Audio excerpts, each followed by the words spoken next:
Hi friends, welcome to Sam institute daily current affairs. March 6, 2024 నాటి current affairs discuss చేద్దాం. So మరి March 6, 2024లో ఉన్నటువంటి important current affairs మనకి ఒక ముఖ్యాంశాలు ఏమున్నాయి? వంతారా. సో వంతారా అనేది ఏంది, దాని యొక్క విషయం ఏంటి చూద్దామండి. పార్స్ శాటిలైట్ని ఏ దేశం ప్రయోగించింది? ఇటీవల వార్తల్లో ఉన్నటువంటి జౌరా మైన్ అనేది దేనికి సంబంధించింది? అంతేకాకుండా అబార్షన్ చేసుకునే ఏదైతే మనకు గర్భ విచ్ఛిత్తి అని చెప్పేసి అంటామో, సో మరి దాన్ని చట్టబద్ధత చేసింది ఒక దేశం, అది రాజ్యాంగబద్ధమైన హక్కుగా ప్రకటించుకుంది. మరి సో ఏ దేశం? చక్సు అనే ఒక డిజిటల్ ప్లాట్ఫామ్ విశేషాలు. అంతేకాకుండా 13వ మంత్రుల స్థాయి సదస్సు ప్రపంచ వాణిజ్య సంస్థ నేపథ్యంలో సో ఆ విషయాలు మనం చూద్దామండి. ఇందులో వంతారా. సో వంతారా అనేది మనకు మస్తు న్యూస్లో ఉంది. ఇది ప్రపంచంలో నిర్మించబడేటువంటి అతిపెద్ద ఒక ఆర్టిఫిషియల్ ఫారెస్ట్గా, the biggest world largest artificial forest, that is the Vantara. The original meaning of the Vantara is star of the forest. అంటే ఇక్కడ ఏంటంటే ఇది అడవులకే ఒక నక్షత్రంగా ఉంది. వంతార, వన్ అంటే ఒకటి, తార అంటే ఏంటంటే తారలు అని చెప్పేసి అంటారు. సో మరి తారలు అంటే ఇక్కడ నక్షత్రాలని అర్థం వస్తుంది. కాబట్టి ఇక్కడ స్టార్ ఆఫ్ ది ఫారెస్ట్గా దీన్ని పిలుస్తాం వంతారా. ఇది మనకి ఎక్కడ ఏర్పాటు చేయడం జరిగిందంటే గుజరాత్ అండి. గుజరాత్లో దీన్ని ఏర్పాటు చేయడం జరిగింది. సో మరి ఒక ఇంపార్టెంట్ అంటే గుజరాత్లోని ఎక్కడ ఏర్పాటు చేశారంటే జామ్నగర్. గుజరాత్లోని జామ్నగర్లో దీన్ని ఏర్పాటు చేయడం జరిగింది. ఎవరు ఏర్పాటు చేశారంటే రిలయన్స్ ఇండస్ట్రీస్ లిమిటెడ్ వాళ్ళు, మరి రిలయన్స్ ఫౌండేషన్ వాళ్ళతో. అంతేకాకుండా international union for the conservation for nature అనే ఒక భాగస్వామ్యంతో, అంతేకాకుండా world wild fund for nature ఇలాంటి సంస్థల సంబంధించిన మద్దతుతోనే ఈ యొక్క వంతర్ అనే పేరుతో ప్రపంచంలో అతిపెద్ద ఒక కృత్రిమ అడవిని మరి 3000 ఎకరాలు 3000 ఎకర్స్లో ఏర్పాటు చేయడం జరిగింది. 3000 ఎకరాలలో ఇది గుజరాత్లోని జామ్నగర్లో ఏర్పాటు చేయడం జరిగింది వంతారా. సో అది మనకు న్యూస్లో ఉందండి. అంతేకాకుండా ఇక్కడ అతిపెద్ద ఏనుగుల ఆసుపత్రి అండి. ఇండియాస్ అండ్ బిగ్గెస్ట్ ఒక ఎలిఫెంట్ హాస్పిటల్, అతిపెద్ద ఏనుగుల ఆసుపత్రి కూడా ఇక్కడ ఏర్పాటు చేయబడేటువంటి విషయాన్ని మనం గుర్తుపెట్టుకోవాల్సిన అవసరం ఉంది. అతిపెద్ద ఏనుగుల ఆసుపత్రి కూడా ఎక్కడ ఏర్పాటు చేశారని చెప్పేసి అంటే ఇక్కడ ఇక్కడ ఏర్పాటు చేసే హాస్పిటల్ని గుజరాత్లోని జామ్నగర్లో ఏర్పాటు చేయడం జరిగింది అనమాట. వెరీ వెరీ ఇంపార్టెంట్గా ఉంది. సో అక్కడ మన ఏనుగు ఎందుకని ఎక్కువ ఇంపార్టెన్స్ ఇస్తున్న, ఏనుగులకు అన్ని ఒక సౌకర్యాలు, వాళ్ళకి ఏదైనా జంతువులకు ఏదైనా గాయమైన, ఏనుగు లాంటి జంతువులు గాయమైన అక్కడ చికిత్స అందించే విధానంతో ఏర్పాటు చేయడం జరిగింది. ఒక పెద్ద వంటశాలలు కూడా ఏవైతే ఒక జంతువులు తింటున్నాయో వాటికి సంబంధించిన ఆహార పదార్థాలను అక్కడ తయారు చేసే విధంగా కూడా అక్కడ ఒక ప్రత్యేకమైనటువంటి ఒక సెంటర్ని అక్కడ ఈరోజు గుజరాత్లోని ఇక్కడ జామ్నగర్లో ఏర్పాటు చేయడం జరిగింది. ఫారెస్ట్ ఎన్విరాన్మెంట్, ఇక్కడ పర్యావరణ సంబంధించిన విషయాలు కానివ్వండి, సో మరి ఒక ప్లేసెస్ ఇన్ ద న్యూస్లో కానివ్వండి, అండ్ ఎన్విరాన్మెంటల్ ఒక ఇలాంటి సంబంధించిన వాటిల్లో మనకు ఇంపార్టెన్స్గా ఈ వంతార్ అనేది మనం నిలవడం జరిగిందనమాట. ఓకేనా, గుర్తుపెట్టుకోండి. రిలయన్స్ ఇండస్ట్రీస్ లిమిటెడ్ వాళ్ళు దీన్ని ఏర్పాటు చేయడం జరిగిందనమాట, ఒక కృత్రిమ అడవి. ఓకేనా, సో ప్లేసెస్ ఇన్ ద న్యూస్లో. నెక్స్ట్ చూద్దామండి, పార్స్ శాటిలైట్ అండి. సో పార్స్ అనే పేరుతో ఒక శాటిలైట్ని ఇరాన్ దేశం సో విజయవంతంగా పంపించడం జరిగింది. ఏ దేశ సహాయం తీసుకుందంటే రష్యా దేశానికి చెందినటువంటి సోయూజ్ 2.1B అనే రాకెట్ ద్వారా, రష్యాకు చెందినటువంటి సోయూజ్ 2.1B రాకెట్ ద్వారా సో ఇరాన్ దేశం విజయవంతంగా పంపించినటువంటి ఒక ఉపగ్రహం పేరు ఏంటంటే పార్స్ శాటిలైట్ అయింది. సో ఇంపార్టెన్స్ మనం చూసుకోవాలండి. ఇక నెక్స్ట్ వచ్చేసి ఎందుకోసం అంటే ఇక్కడ ఇరాన్ దేశం మనకి ఎప్పుడు న్యూస్లో ఉంటుందండి, బికాజ్ ఇరాన్ దేశం మరి అమెరికా దేశాల మధ్య జరుగుతున్నటువంటి పరిణామాలు ఏదో ఒక సంబంధించినటువంటి జరుగుతున్న సందర్భం ఉంటుంది. ఇరాన్ మరి అమెరికా దేశాల మధ్య సో 2015 అణు ఒప్పందం నుండి కూడా ఇరాన్ అమెరికా దేశాల మధ్య ఒక సరైనటువంటి ఒక సంబంధాలు లేని పరిస్థితి ఒకటి ఉంటుంది. మరొక విషయం ఏంటంటే ఈరోజు ఒక ఇజ్రాయెల్ దేశం అండ్ పాలస్తీనా మధ్య, ఇజ్రాయెల్ హమాస్ మధ్య జరుగుతున్నటువంటి ఏదైతే యుద్ధం ఉందో ఆ యుద్ధానికి మరి ఈరోజు ఒక ఇరాన్ దేశం పాలస్తీనాకు సపోర్ట్ చేసిన సందర్భం. అందుకోసమే యెమెన్ దేశానికి చెందినటువంటి ఏదైతే హౌతీ అనే సంస్థ ఉందో, యెమెన్ దేశానికి చెందినటువంటి హౌతీ అనే ఒక సంస్థ ఉందో, ఈ సంస్థకి మద్దతిస్తున్నటువంటి సంస్థ కూడా ఏదంటే ఇక్కడ ఒక ఇరాన్ దేశం మద్దతిస్తున్న నేపథ్యంలో ఇరాన్ పార్స్ శాటిలైట్ని ఈరోజు రష్యా దేశ సహాయంతో పంపించడం అంటే అది పెద్ద విషయమేం కాకపోవచ్చు రష్యా సహాయం చేయడం అనేది. ఎందుకోసం అంటే ఇక్కడ ఇరాన్కి శత్రువు ఎవరంటే అమెరికా, కాబట్టి అమెరికాకు ఆ విధంగా సో మరి ఇక్కడ గమనించినట్టయితే శత్రువు మరి ఇక్కడ ఇరాన్ మిత్రువు అవుతున్న సందర్భం ఉంటుంది. కాబట్టి సో అలా కూడా మనం గుర్తుపెట్టుకోవాల్సిన అవసరం మనకు ఉంటుందండి. మరి ఇరాన్కి అయితే ప్రజెంట్ అధ్యక్షుడిగా ఎవరు పనిచేస్తున్నారంటే ఇక్కడ ఇబ్రహీం రైసీ అండి, the present president of the Iran వచ్చేసి ఇబ్రహీం రైసీ. మనకి ఇరాన్ చాలా ఎగ్జామ్లో కూడా అడిగిన సందర్భం ఉంది. ఇరాన్లో మన భారత్ ఒక సొంతంగా అభివృద్ధి చేసుకున్నటువంటి భారత్ సుమారు 1500 కోట్లతో నిధులతో ఖర్చు పెట్టి చాబార్ అనే ఒక ఓడరేవుని, చాబహార్ అనే సీ పోర్ట్ని మనం అభివృద్ధి చేయడం జరిగిందనమాట. ఇటీవల కాలంలో ఇరాన్లో భారత్ అభివృద్ధి చేసిన ఓడరేవు ఏంది? సో ఇది ఒక నది చాబహార్ ఓడరేవు, ఒక మనకి ఇరాన్ దేశం సంబంధించిన విషయం. ఇంకా మీరు ఇంకా కొన్ని ఎగ్జామ్కి వెళ్తే ఇరాన్ పాత పేరు ఏం పేరు అని చెప్పేసి అంటే ఇరాన్ పాత పేరు వచ్చేసి పర్షియా అండి. సో ఇరాన్ పాత పేరు పర్షియా. సో ఇరాన్ యొక్క రాజధాని వచ్చేసి మనకు టెహ్రాన్గా పిలుస్తాం. ఓకేనా? నెక్స్ట్ చూద్దామండి జవ్రా మైన్. ఇప్పుడు జవ్రా మైన్ మనకు మస్తు న్యూస్లో ఉందండి. ఇది ఆసియా ఖండంలో అతిపెద్ద బొగ్గు గనులు ఇటీవల కాలంలో ఎక్కడ దొరికినాయి అని చెప్పేసి అంటే అది ఛత్తీస్గఢ్ అండి. ఇక్కడ ఛత్తీస్గఢ్లో దొరికాయండి. ఛత్తీస్గఢ్లో దొరికాయి. దాని పేరే Gevra mine, Asia's largest coal mine.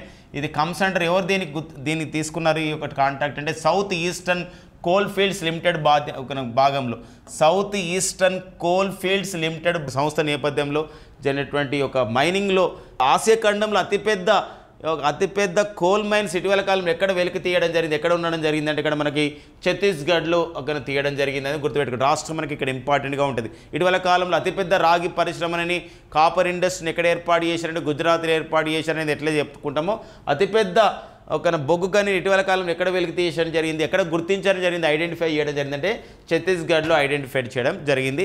So మరి కరెంట్ జాగ్రఫీ విషయంలో ఈ పాయింట్ మనకు చాలా ఇంపార్టెంట్గా ఉంటుందండి. ఛత్తీస్గఢ్ అని చెప్పేసి అంటే మన ఛత్తీస్గఢ్ గురించి చెప్తామండి. Chhattisgarh CM, the present CM of the Chhattisgarh అండి. మన ఛత్తీస్గఢ్ ముఖ్యమంత్రికి ఎవరు పనిచేస్తున్నారని చెప్పేసి అంటారు విష్ణుదేవ్ సాయ్ అండి. విష్ణుదేవ్ సాయ్ అనేవారు ఛత్తీస్గఢ్ ముఖ్యమంత్రిగా పనిచేస్తున్నారు. సో బిశ్వభూషణ్ హరిచందన్ అండి. బిశ్వభూషణ్ హరిచందన. సో గతంలో ఆంధ్రప్రదేశ్ గవర్నర్గా పనిచేసినటువంటి వారే వీరు బిశ్వభూషణ్ హరిచందన. ప్రజెంట్ వీరు ఛత్తీస్గఢ్కి ముఖ్యమంత్రి గవర్నర్గా పనిచేసినటువంటి సందర్భం అనేది గుర్తుపెట్టుకోండి. ఇది మనకి జవ్రా మైన్. ఓకేనా? జవ్రా మైన్ ఇటీవల ఎక్కడ వెలికి తీయడం జరిగింది? ఆసియా ఖండంలో అతిపెద్ద బొగ్గు గనేటువంటి జవ్రా మైన్ ఎక్కడ విధంగా చేశారంటే ఛత్తీస్గఢ్లో చేయడం జరిగిందనమాట. ఇక నెక్స్ట్ వచ్చేసి France enshrines right to abortion in its constitution. అంటే ఒక సంబంధిత ఏదైతే గర్భస్రావం అని చెప్పేసి అంటారో, ఎవరైతే ఒక ఉమెన్ ఉంటున్నారో, ఒక ప్రెగ్నెంట్ ఉమెన్, సో గర్భ విచ్ఛిత్తి చేయాలనుకుంటుంది, ఒక అబార్షన్ అంటప్పుడు చాలా దేశాలు కూడా ఇది రాజ్యాంగబద్ధం కాదు. కొన్ని వారాలు ఉన్నటువంటి ఏదైతే మనకి ప్రెగ్నెంట్గా ఉంటారో ఆ సంబంధించిన కొన్ని వారాల పాటు ఎంబ్రియోని మాత్రమే సో మనం ఏం చేయడం గర్భ విచ్ఛిత్తి చేయడానికి మనకుంటుంది. అలా కాకుండా గర్భ విచ్ఛిత్తి చేయడాన్ని ఏదైతే సో మరి అబార్షన్ చేయడం, గర్భస్రావం చేయడం అనేది ఒక రాజ్యాంగం కల్పించిన హక్కుగా ఇటీవల కాలంలో ఏ దేశ పార్లమెంటు దీన్ని అంగీకరించడం జరిగింది? So recently France enshrines the right to enshrines means approve చేసేది అనమాట. Right to abortion in its constitution, ఆ రాజ్యాంగంలో హక్కుగా ప్రకటించడం జరిగింది. సో ఫ్రాన్స్ దేశం అని ఇలా మనకు ఫ్రాన్స్ అనేది మనకు న్యూస్లో మనకు ఉందన్నమాట. ఇది ఫ్రాన్స్ ఇలా 2 రకాల న్యూస్లో ఉంది. ఇటీవల కాలంలో ఫ్రాన్స్ దేశంలో ఎంఎస్పి గురించి అంటే మినిమం సపోర్ట్ ప్రైస్ గురించి రైతులు ఆ విధంగా ఫ్రాన్స్లో ఆందోళన చేపట్టిన సందర్భం ఫ్రాన్స్ న్యూస్లో ఉంది. సో ఇదొక విషయం న్యూస్లో ఉందని ఫ్రాన్స్. అంతేకాకుండా farmer agitations for the MSP minimum support price కారణంగా ఫార్మర్స్ అజిటేషన్ పోరాటం చేస్తున్నటువంటి దేశంగా ఫ్రాన్స్ మనకు న్యూస్లో ఉంది. ఇదే ఫ్రాన్స్లో ప్యారిస్లో మన భారతదేశం ఒక యూపీఐ సేవల్ని ఈఫిల్ టవర్ దగ్గర ఏదైతే మనకు ప్యారిస్లో ఉన్న ఈఫిల్ టవర్ దగ్గర ఈ యూనిఫైడ్ పేమెంట్ ఇంటర్ఫేస్ సర్వీస్ను కూడా ప్రారంభించడం ద్వారా ఫ్రాన్స్ మనకు న్యూస్లో ఉంది. అంతేకాకుండా ఫ్రాన్స్ దేశ అధ్యక్షుడు ఎవరున్నారండి my dear friends? Emmanuel Macron. మరి ఫ్రాన్స్ దేశ అధ్యక్షుడు ఇమాన్యుయల్ మేక్రాన్ కూడా మనకు న్యూస్లో ఉన్నారు. కారణం ఏంటంటే 75వ భారత గణతంత్ర దినోత్సవాలకి జనవరి 26, 2024 జరిగినటువంటి న్యూఢిల్లీలో కర్తవ్య పథలో జరిగినటువంటి 75వ భారత గణతంత్ర దినోత్సవాలకి చీఫ్ గెస్ట్గా ముఖ్య అతిథిగా హాజరైన వారు ఎవరు అని చెప్పేసి అంటే వారు ఎవరైనా ముఖ్య అతిథిగా హాజరైన వారు వచ్చేసి మనకి సో ఇమాన్యుయల్ మేక్రాన్ హాజరు కావడం జరిగింది. అంతేకాకుండా గేబ్రియల్ ఒటాల్ అండి. సో గేబ్రియల్ ఒటాల్ సో ఎవరండి మరి గేబ్రియల్ ఒటాల్ అని చెప్పేసి ఉన్నవారు ఎవరు అని చెప్పేసి అంటే so at the age of the 34 years he became the prime minister of the France దేశానికి అతి చిన్న వయసులో అండి యంగెస్ట్ ఎవరనమాట ఫ్రాన్స్ దేశానికి అతి చిన్న వయసులో ఒక 34 సంవత్సరాల వయసులో ఫ్రాన్స్ దేశానికి ప్రధానమంత్రి కావడం జరిగింది. సో ఇటీవల కాలంలో అతనే గేబ్రియల్ ఓటాల్ అండి. ఎవరండి? గేబ్రియల్ ఓటాల్. ఈ నేపథ్యాన్ని కూడా చూసుకుంటూ సో మనం ముందుకు వెళ్దామండి. మరొక కరెంట్ అఫైర్ చూద్దామండి. సో నెక్స్ట్ కరెంట్ అఫైర్స్ మనం చూసినట్లయితే సో చక్షు అండి. చక్షు చూడండి. చక్షు ఇది ఒక డిజిటల్ ప్లాట్ఫామ్ అండి. చక్షు అనేది ఏంటంటే డిజిటల్ ప్లాట్ఫామ్ మనకు న్యూస్లో ఉంది. Very very important Chakshu. So protect citizens from the financial fraud, ఆర్థిక నేరాల నుండి మనం రక్షిస్తుంది. ఎవరైతే మనకు ఒక నెంబర్ నుండి పదే సంబంధించినటువంటి ఒక ఫోన్లు వస్తుంటాయి, లేకపోతే నీకు లాటరీ తగిలింది అన్ని కోట్లు వచ్చాయని చెప్పేసి ఒక ఓటీపీ చెప్పమని వస్తుంది, ఇలా మీకు కంగ్రాచులేషన్స్ అని చెప్పేసి ఎంతో మనకి ఊరటనిస్తున్నటువంటి మాట్లాడుతున్న సందర్భం ఉంటుంది. అలాంటి వాటికి ఆ విధంగా డౌట్ వచ్చినప్పుడు వెంటనే మనం ఈ చక్షు డిజిటల్ ప్లాట్ఫామ్కి వెళ్ళి ఆ నెంబర్ని కొంచెం చూసుకోండి, అంటే దానిపైన ఇలా వస్తుంది అని చెప్పేసి మనం ఒక సంబంధించిన కంప్లైంట్ ఇచ్చినాం అనుకోండి, వెంటనే మనకి ఒక మనం సైబర్ అటాక్ కాకుండా కాపాడబడతాం అన్నమాట. This is the it is a digital platform launched by the department of the telecommunications of India. మన భారత టెలికమ్యూనికేషన్ శాఖ వాళ్ళు దీన్ని ప్రారంభించడం జరిగిన సందర్భం. సో ఒక ఇంపార్టెన్స్గా చూసుకోవాల్సిన సంబంధం డిజిటల్ ప్లాట్ఫామ్ అండి. సో మరి ఇది ఐటీ టెలికమ్యూనికేషన్ మినిస్టర్ అయినటువంటి సో అశ్విని వైష్ణవ్ గారు దీన్ని ప్రకటించడం జరిగింది. Protect citizens from the financial fraud, ఆర్థిక నేరాల నుండి. పర్టికులర్గా చూసినట్లయితే ఇక్కడ ఆర్థిక మోసాలని చెప్పేసి అంటాం. సో ఆర్థిక మోసాల నుండి రక్షించడానికి, ఆర్థిక మోసాల నుండి రక్షించడానికి ఓకేనా, రక్షించడానికి కేంద్ర టెలికమ్యూనికేషన్ శాఖ ప్రారంభించినటువంటిది డిజిటల్ ప్లాట్ఫామే చక్షు అండి. అంతేకాకుండా ఇక్కడ సైబర్ అటాక్ కానివ్వండి, సైబర్ థ్రెట్ కానివ్వండి, ఇలాంటివి జరుగుతున్నప్పుడు, cyber attack and cyber threat జరుగుతున్నప్పుడు, జరిగే అవకాశం ఉన్నాయి భావించినప్పుడు లేదా జరిగినప్పుడు మనం ఒక హెల్ప్లైన్ నెంబర్ కూడా కేంద్ర ప్రభుత్వం ఇవ్వడం జరిగిందండి. సో 1930 ఏదైనా 1930 ఒక హెల్ప్లైన్ నెంబర్ ద్వారా కూడా సో మరి ఈ సమాచారాన్ని మనం తీసుకోవాల్సిన అవసరం మనకు ఉంటుందండి. ఓకేనా. నెక్స్ట్ చూద్దాం. ఇక సుప్రీం కోర్ట్ ఆఫ్ ఇండియా ఒక ల్యాండ్ మార్క్ డిసిషన్ అనేది ఇవ్వడం జరిగింది. సో మరి ఏంటా ల్యాండ్ మార్క్ డిసిషన్ అని చెప్పేసి అంటే March 4, 2024 7 సభ్యులు ఇచ్చినటువంటి డివై చంద్రచూడ్ నేతృత్వంలోని 7 సభ్యులు ఇచ్చినటువంటి ఒక తీర్పు అన్నమాట. ఎవరైతే ఒక ఎమ్మెల్యేలు కానివ్వండి, ఎంపీలు కానివ్వండి, సో మరి ఏదైతే ఒక గతంలో అవినీతి ఎదుర్కోవడం కానివ్వండి, ఏదైనా డబ్బులు తీసుకోవడం సంఘటనలు ఏవైతే ఉన్నాయో అలాంటి వాళ్ళు మరి చట్టసభల్లో సో వాళ్ళు చేసినట్టు ఓటు అనేది ఏం కాదు, వాళ్ళకి చట్టబద్ధత అనేది ఉండేది, కానీ చట్టబద్ధత లేదు. అలాంటి వాళ్ళకి ఖచ్చితంగా వాళ్ళు శిక్షార్హులుగా ఉంటారు. అలాంటి వాళ్ళు చట్టసభలో పాల్గొన్న అవసరం లేదని చెప్పేసి ఇక్కడ ఏదైతే రాజ్యాంగంలోని 105 ఆర్టికల్ కానీ 194 ఆర్టికల్స్ గురించి చెప్పడం జరిగింది. 2024 సంవత్సరానికి సంబంధించినటువంటి Sita Soren versus union of India అనే కేసులో, Sita Soren versus union of India కేసులో సో మరి సుప్రీంకోర్టు ఆఫ్ ఇండియా ఇచ్చిన తీర్పు అనేది చాలా చరిత్రాత్మకంగా అయింది. సో మరి ఇది గతంలో దీన్ని పివి నరసింహరావు తీర్పు 1998 ఇచ్చారు. పివి నరసింహరావు తీర్పు 1998 ప్రకారం ఎవరైతే డబ్బులు తీసుకున్నారు, ఓట్లు వేశారు, అలాంటి వాళ్ళు ఒక ఓట్లు వేయడానికి అయినా కూడా తప్పేం కాదని చెప్పిన సందర్భం ఉంటుంది. అలా అది పివి నరసింహరావు తీర్పు 1998. ఆ తీర్పును ఆ విధంగా ఇప్పుడు వ్యతిరేకిస్తూ ఆ తీర్పును ఆ విధంగా ఎలాంటి చెల్లుబాటు లేని విధంగా Sita Soren versus union of India కేసులో 7 సభ్యుల తీర్పులు ఏంటంటే ఇక్కడ సో ఖచ్చితంగా వాళ్ళ యొక్క ఓటు కానీ వాళ్ళు అవన్నీ కూడా చెల్లవు అని చెప్పేసి March 4, 2024 ఒక ల్యాండ్ మార్క్ డిసిషన్ని ఇవ్వడం జరిగింది భారత supreme court of India. Very very important అండి. 7 సభ్యులైనటువంటి ధర్మాసనం ఈ యొక్క తీర్పు అనేది ఇవ్వడం జరిగింది.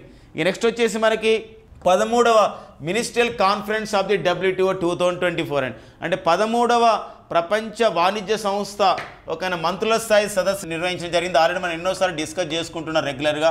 మరి ఫిబ్రవరి 26 అండ్ ఫిబ్రవరి 26 to 29 సో మరి 2024లో నిర్వహించారండి ఈ యొక్క సంబంధించినటువంటి సదస్సుని. ఎక్కడ నిర్వహించడం జరిగిందంటే UAE నిర్వహించారు. సో ఇక్కడండి UAE, మరి UAEలోని ఎక్కడ నిర్వహించడం జరిగిందని చెప్పేసి అంటే ఇది అబుదాబి అండి. UAEలోని అబుదాబిలో నిర్వహించడం జరిగింది ఈ యొక్క సంబంధించినటువంటిది సదస్సు. మరి ఇందులో 4 అంశాలపైన ప్రధానంగా చర్చించడం జరిగింది. పబ్లిక్ స్టాక్ హోల్డింగ్ ప్రోగ్రామ్స్, ఏదైతే మనం ఆహార భద్రత అనేది అంటున్నామో ఈ ఆహార భద్రత అనేది కల్పించాలి అని చెప్పి మన దగ్గర కూడా 2013లో ఆహార భద్రత చట్టం వచ్చింది మన భారతదేశంలో, నేషనల్ ఫుడ్ సెక్యూరిటీ యాక్ట్. ఆహారాన్ని ఆ విధంగా అందజేయడం అందరికీ ఇంపార్టెంట్. ఇప్పుడు అందుకే 81 కోట్ల మంది ప్రజలకి ప్రధానమంత్రి గరీబ్ కళ్యాణ్ అన్న యోజన ద్వారా ఆ విధంగా అందిస్తున్న సందర్భం ఉంది. అలాంటప్పుడు వాళ్ళకి ఆహార ధాన్యాలు అందించాలంటే ఖచ్చితంగా ఆహారాన్ని మనం దాచిపెట్టుకోవాలి, ఆహార ధాన్యాలని ఆ విధంగా నిల్వ ఉంచుకోవాలి. అలాంటి విషయాలపైన జరుగుతున్నటువంటిది పబ్లిక్ స్టాక్ హోల్డింగ్స్ ప్రోగ్రామ్. దీనిపైన ఎలాంటి చర్చ రాలేదు, అంటే చర్చకు వచ్చినా కూడా ఒక ముగింపు జరగలేదని చెప్పేసి ఇక్కడ చెప్పడం జరిగింది. అంతేకాకుండా మరి భారతదేశం అండ్ సౌత్ ఆఫ్రికా దేశాలు ఏదైతే ట్రిప్స్ వేవర్ ప్రపోజల్స్ అని చెప్పేసి అంటాం, అంటే ఇక్కడ కరోనా లాంటి వ్యాక్సిన్స్ కానివ్వండి, కొన్ని కొత్త రకాల వ్యాక్సిన్లు కానీ ఆ వ్యాక్సిన్లని ట్రిప్స్ పని నుండి మినహాయింపు చేయాలి అని చెప్పేసి మన భారత్ సౌత్ ఆఫ్రికా దేశాలు వాదిస్తూ ఉన్నాయి WTOలో. దానిపైన కూడా ఎలాంటి ఒక సంబంధించినటువంటి చర్చకు రాలేదు. ట్రిప్స్ అంటాం, ట్రిప్స్ అనగా trade related, so trade related intellectual ఒక ప్రాపర్టీ రైట్స్ ఏవైతే ఉన్నాయో intellectual trade related aspects of the intellectual property rights అని చెప్పేసి అంటామండి. గుర్తుపెట్టుకోండి మై డియర్ ఫ్రెండ్స్, ట్రిప్స్ అంటే అబ్రివేషన్ పరంగా మనకి ఇంపార్టెంట్గా ఉంటుంది. ట్రిప్స్ అంటే సో ట్రేడ్ రిలేటెడ్ అండి, trade related so intellectual and trade related aspects అని ఇక్కడ మధ్యలో వస్తుంది ఒకటి చిన్న పదము, అది కూడా గుర్తుపెట్టుకోండి. Trade related aspects of intellectual property rights అని చెప్పేసి అంటాం, ఇంటెలెక్చువల్ ప్రాపర్టీ రైట్స్ అని చెప్పేసి అంటాం అనమాట. సో ప్రాపర్టీ రైట్స్ అని చెప్పేసి మనకు ఉంటుంది అనమాట. ఇక్కడ చూడండి, trade related aspects of the intellectual property rights అండి, ప్రాపర్టీ రైట్స్ ఇది ఎస్ లాస్ట్కి వస్తుంది అనమాట. సో ఇది దీన్ని మనకు ఏదైతే ఇప్పుడు కొత్త కరోనా ఒక వ్యాక్సిన్ కనిపెట్టినాం, వ్యాక్సిన్ పైన కొంచెం మనకు పన్ను ఉంటుంది, మరి ఒక అలాంటప్పుడు పేటెంట్ ఇవన్నీ ఉంటాయి, అది మినాయించండి అని చెప్పేసి మన భారత్ సౌత్ ఆఫ్రికా కోరుతున్నాయి అనమాట. ఇంకొకటి దానిపైన కూడా ఎలాంటి ఒక నిర్ణయం తీసుకోలేదు. ఫిషరీస్ సబ్సిడీస్ పైన ఏవైతే చేపలకు సంబంధించినటువంటి ఎవరైతే చేపలు మత్స్య పరిశ్రమకి ఎంకరేజ్ చేస్తున్నారో పర్టికులర్గా ఈ సముద్రాల దగ్గర, అలాంటి వాళ్ళకి ఎలాంటి మనం సబ్సిడీస్ ఇవ్వాలి. ఎందుకోసం అంటే ఎకోసిస్టమ్ కాపాడే విషయంలో టూ మచ్ ఎక్కువ కూడా మనం ఫిషరీస్ని ఆ విధంగా ఫిషింగ్ చేయకూడదని ఒక విషయం ఉంది. అండ్ కామర్స్ మారిటోరియం అంటే ఏది మొత్తం ప్రపంచమంతా కూడా ఆన్లైన్ వేదికగా కామర్స్ చేస్తుంది. ఒక ఎలక్ట్రానిక్ గూడ్స్ అంటే ఆన్లైన్లో మనం బిజినెస్ చేస్తున్నాం, ఆన్లైన్లో మనం వస్తువులు కొంటున్నాం, దీనిపైన ఒక మారిటోరియం విధించాలనే విషయం పైన కూడా ఎలాంటి కూడా నిర్ణయం తీసుకోలేదు. దానిపైన చర్చ జరిగిందనమాట. 13వ మంత్రుల స్థాయి సదస్సులో మినిస్టర్ కాన్ఫరెన్స్లో ఈ క్రింది ఏ విషయాలు చర్చకు వచ్చాయి, ఏం జరిగింది అలాంటి క్వశ్చన్స్ మనకు అడిగినప్పుడు ఈ 4 అంశాలు మనం చూసుకోవాల్సిన అవసరం మనకు ఉంటుందండి. సో ఎన్నోసార్లు మనం డిస్కస్ చేసుకున్నాం కదండి. WTO అనేది 1995లో ఏర్పాటు చేయబడేటువంటి సంస్థ WTO. మరి జెనీవా కేంద్రంగా ఏర్పాటు చేయబడేటువంటి సంస్థ WTO. మరి WTOలో ఇప్పుడు 166 దేశాలు ఉన్నాయండి. గతంలో 164 మాత్రమే ఉండేది, ఇప్పుడు 102 దేశాలు వచ్చినాయన్నమాట. కామరూస్ అనే దేశం ఒకటి వచ్చింది. మరి అంతేకాకుండా తూర్పు తైమూర్ దేశం లేదు, తైమూర్ లేస్తే అని చెప్పేసి అంటాం. ఆ దేశాలు చేరడంతో WTOలో సభ్య దేశాల సంఖ్య 166కి చేరడం జరిగింది. సో గోజీ ఒకాంజో ఐవీఆర్ అనేవారు WTOకి డైరెక్టర్ జనరల్గా పనిచేస్తున్నారు. జలశక్తి మంత్రిత్వ శాఖ ఒక నిర్ణయం తీసుకుందండి. సో మరి జలశక్తి మంత్రిత్వ శాఖ ఏం నిర్ణయం తీసుకుంది అని చెప్పేసి అన్నప్పుడు చూడండి, మరి జలశక్తి మంత్రిత్వ శాఖ సో ఏం నిర్ణయం తీసుకుందో ఒకసారి చూడండి. సో మరి ఇక్కడ పర్టికులర్గా చూసినట్లయితే మన దేశంలో మరి నదుల దగ్గర మరి ఒక నదులను కాపాడుకోవాలి. ఇప్పుడు నమామి గంగా అనే ప్రోగ్రామ్ ఏదైతే నేషనల్ క్లీన్ గంగా మిషన్ ద్వారా ఒక నమామి గంగా ప్రోగ్రామ్ ద్వారా ఈరోజు గంగానది ప్రక్షాళన విషయంలో 2014లో ప్రారంభించినటువంటి కార్యక్రమం ద్వారా కొంచెం గంగానది కొంచెం ఒక పరిరక్షణ చేయబడిందని చెప్పేసి సో వివిధ సంస్థలు నివేదికలు సమర్పించిన నేపథ్యంలో కేంద్ర జలశక్తి మంత్రిత్వ శాఖ ఏం చేసిందంటే ఈ నదులని ఆ విధంగా పునర్జీవనం చేయడంలో, నదులని ఆ విధంగా రిజనవేషన్ చేయడంలో, నదులని రెన్యువల్ చేయడంలో, నదులని సంరక్షణ చేయడంలో, నదులని కాలుష్యం నుండి కాపాడే విషయంలో, నదులని ఆ విధంగా అక్కడ కాలుష్య పదార్థాలు చేరకుండా చేసే విషయంలో, మరి ఒక నదులని కాపాడే విషయంలో ఒక వివిధ సంస్థల యొక్క భాగస్వామ్యం తీసుకోవాలనే ప్రధానమైన ఉద్దేశంతో అకాడమిక్ పార్ట్నర్షిప్ ప్రోగ్రామ్ని సో ఒక జలశక్తి మంత్రిత్వ శాఖ ఆ విధంగా ఏర్పాటు చేయడం జరిగింది.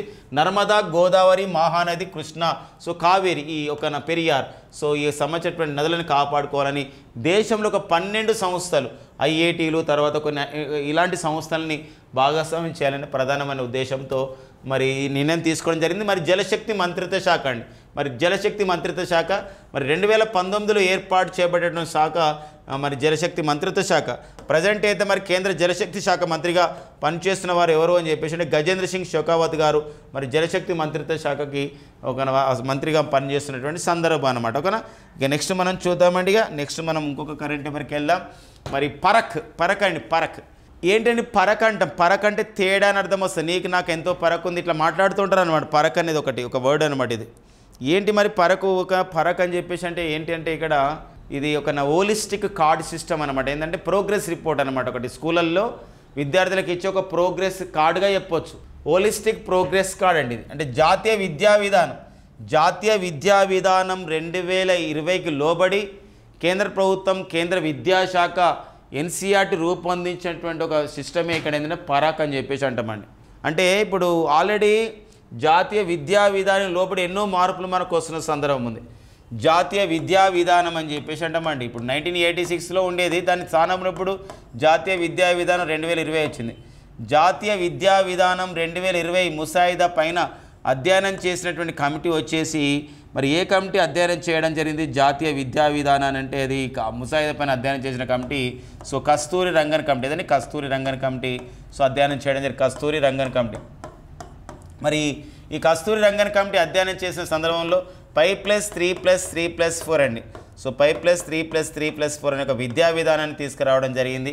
అంతేకాకుండా ఈ మధ్య మరి ఇలాంటి నేపథ్యంలో సో ఎంతో సంబంధించిన మార్పులు ఆ విధంగా రీఫార్మ్స్ వస్తున్న సందర్భంలో మరి జాతీయ విద్యా విధానం 2020లో విద్యార్థులకి వాళ్ళ యొక్క ప్రోగ్రెస్ ఎలా ఉంది, వాళ్ళ యొక్క టీచింగ్ అండ్ లెర్నింగ్ ఎక్స్పీరియన్స్, బోధన అభ్యసన అనుభవాలు అంటాం, టీచింగ్ అండ్ లెర్నింగ్ ఎక్స్పీరియన్సెస్ ఎలా ఉన్నాయి అని చెప్పేసి ఆ విధంగా చెప్పే ఉద్దేశంతోనే సో ఇక్కడ ఫరక్ అని ఒక సంబంధించిన సిస్టాన్ని ఏర్పాటు చేయడం జరిగింది, ఒక కార్డు సిస్టమ్. ఇది ఎవరు ఇంట్రడ్యూస్ చేశారంటే NCERT, national council for the educational research training చేయడం జరిగింది.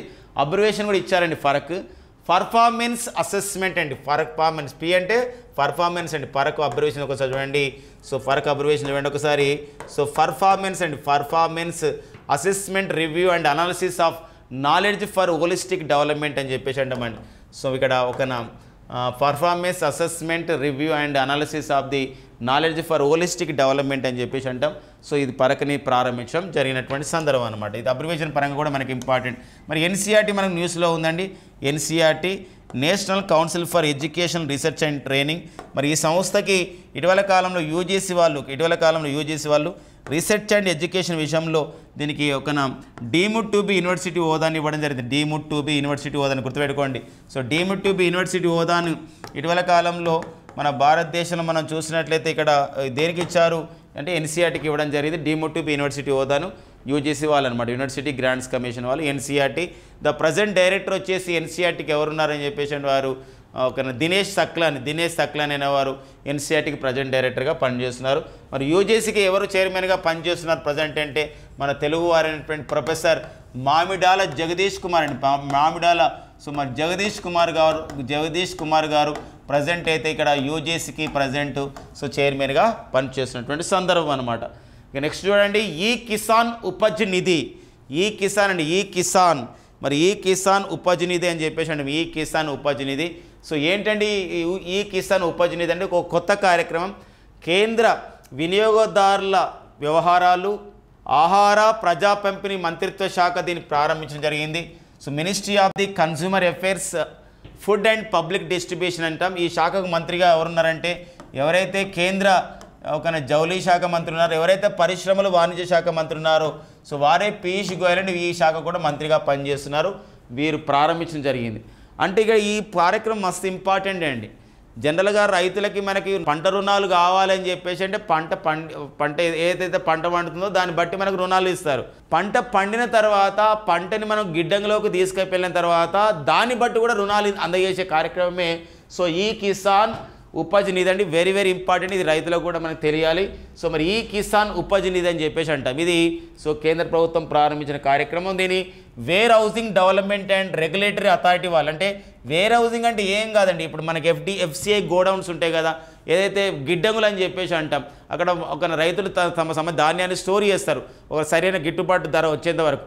ఆ ప్రాంతాల్లో మరి మరి రైతులకి ఆ పంట ధాన్యాలపైన అందులో గిడ్డంగులలో స్టోర్ చేయబడ్డ ఆహార ధాన్యాలను బేస్ చేసుకొని ఏం చేస్తుందంటే ఇక్కడ రుణాలు అందజేస్తారనమాట. అదే ఈ కిసాన్ ఉపజ్ నిధి అని చెప్పేసి అంటే ఆన్లైన్ ద్వారా ఈ సంబంధించినటువంటి లోన్లు ఇస్తారు కాబట్టి మనకి ఇక్కడ ఇంపార్టెన్స్గా మనకు ఉంటున్న సందర్భం ఉందండి. సో మరి వ్యవసాయం గురించి మనం మాట్లాడుతున్న సందర్భం ఉంది కాబట్టి సో మరి ఒక పంటలు రైతుల గురించి మాట్లాడుతున్నాం. మరి ప్రజెంట్ కేంద్ర వ్యవసాయ శాఖ రైతు సంక్షేమ శాఖ మంత్రిగా పనిచేస్తున్న వారు వచ్చేసి అర్జున్ ముండా గారు పనిచేస్తున్నారు. అర్జున ముండా గారు. సో మరొక విషయం గమనించండి, వీరు ఒక ministry for the agriculture and farmer వెల్ఫేర్గా ఉన్నారు. అంతేకాకుండా minister of the tribal affairs అండి. So minister of the tribal affairs అంటే కేంద్ర గిరిజన వ్యవహారాల శాఖ మంత్రి కూడా పనిచేస్తున్న వారు వచ్చేసేవారండి అర్జున ముండా గారు పనిచేస్తున్నటువంటి సందర్భం అనమాట. ఈ నెక్స్ట్ కరెంట్ అఫైర్ చూద్దామండి.